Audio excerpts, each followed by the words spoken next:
So Trump's debate performance last week and his handling of his own coronavirus diagnosis seems to be widening the lead significantly for Joe Biden everywhere, but especially in key battleground states.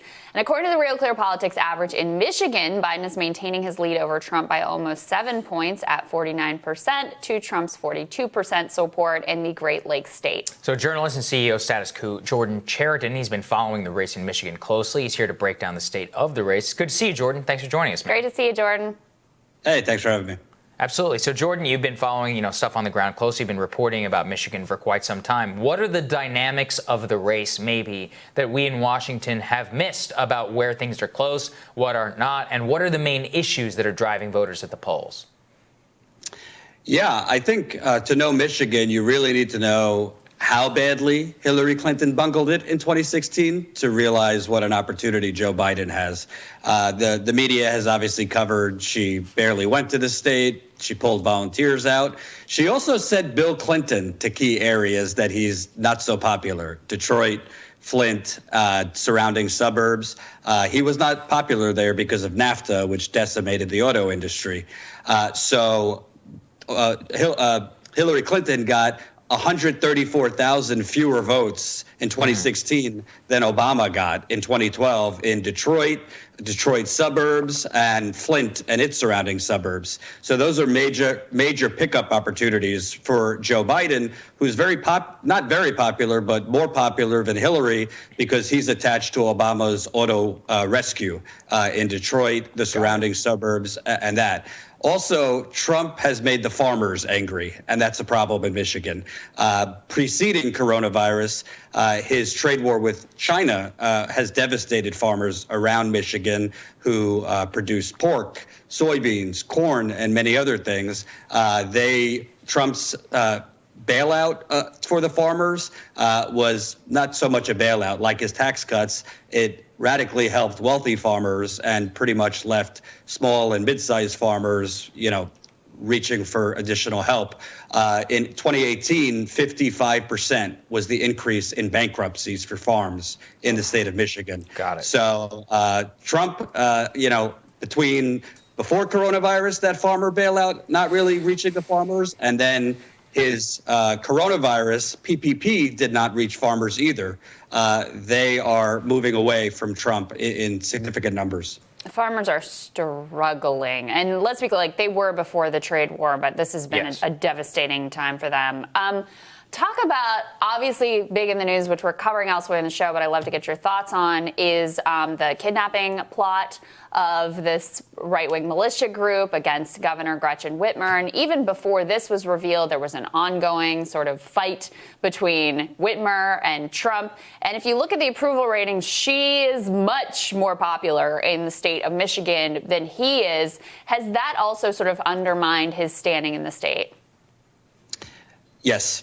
I don't really know who advises Trump other than Trump, but Gretchen Whitmer is very popular. And also in 2018, two women, Alyssa Slotkin and Haley Stevens, swung red districts to blue in the 2018 midterms. So her last approval rating was 59%. That's before this kidnapping assassination plot, and Trump going at her, attacking that woman from Michigan, really alienated further suburban women that were already kind of moving away from Trump. So his kind of rampage against Gretchen Whitmer these last few months has not been particularly smart.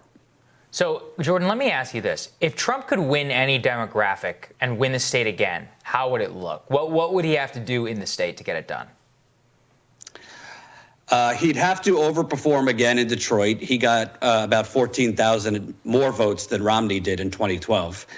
He would also have to somehow get stronger numbers in the Upper Peninsula and those core red districts in the northern part of the state. He handily won the northern part of the state, but he needs to run up the margins even more than he did in 2016. And he really needs to basically, a lot of those kind of Reagan Democrats, there were 12 counties that went from Obama to Trump in 2016. He needs to keep most of them, but by my calculations, of those 12, 3 are most definitely going to switch back to Biden. And then there's another 5 that are in play.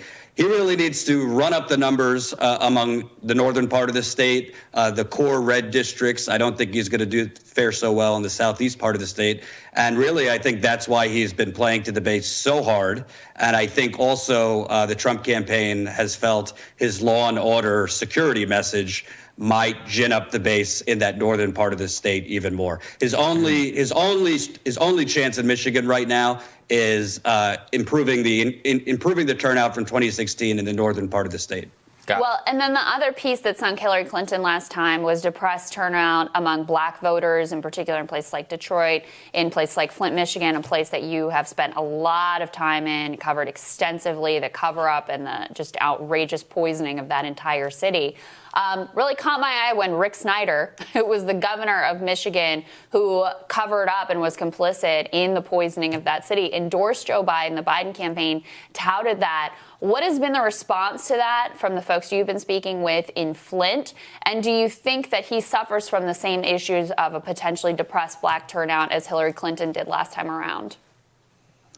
I definitely think it matters. I've spoken with people in Flint that are just horrified that Biden would be basically boasting about Rick Snyder.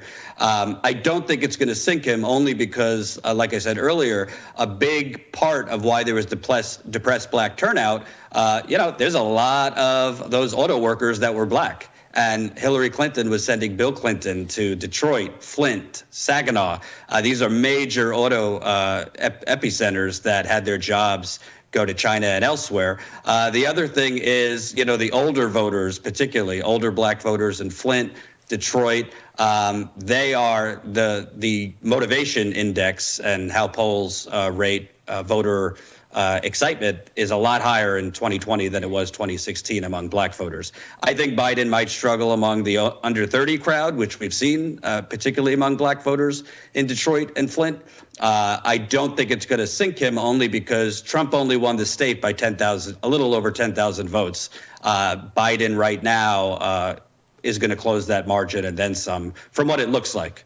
Yeah, I think that's right. Important point. Jordan, thank you. Great to have you. Thanks, Jordan. Thanks for having me. Mm-hmm.